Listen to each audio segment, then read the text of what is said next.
Good morning, everybody. New South Wales has reached 6.8 million jabs, which is an outstanding result. 66% of our population, so nearly two-thirds of all of our citizens, adult population, have had one dose, and 36% have had two doses.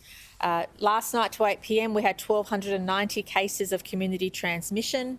And again, more than 80% of these are in southwestern and Western Sydney.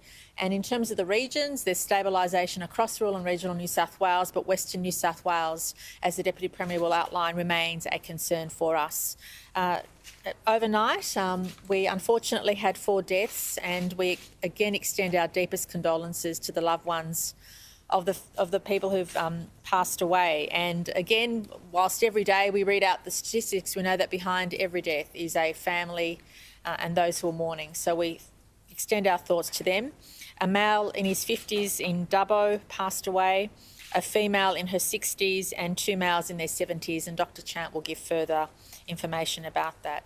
As I've been saying in the last couple of weeks, whilst it's important for us to do everything we can to reduce those case numbers, we know that the greatest way to do that is getting vaccinated.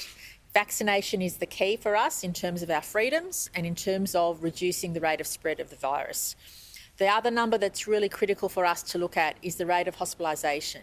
And it stands to reason that when you have more people fully vaccinated, you are likely to see the rate of hospitalisation and the rate of people in intensive care decline. And that's a number we're also looking at, and I'll have further to say about that in the coming days. I also want to take this opportunity for all of us to think about our frontline workers, our frontline health workers that put their own safety and health on the line to support the health and safety of all of us.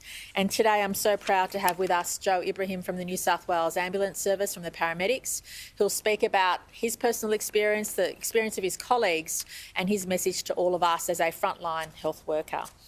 Again, our message is get vaccinated. We're doing so well in terms of our vaccination rates, and we're also doing very well in terms of planning for our roadmap. As we've said, we want citizens and industry to start preparing their COVID safety plans, to start making sure that they're fully vaccinated, to start making sure that all of us appreciate that come 70% double dose, which will happen at some stage in October, those freedoms will extend to people who are fully vaccinated.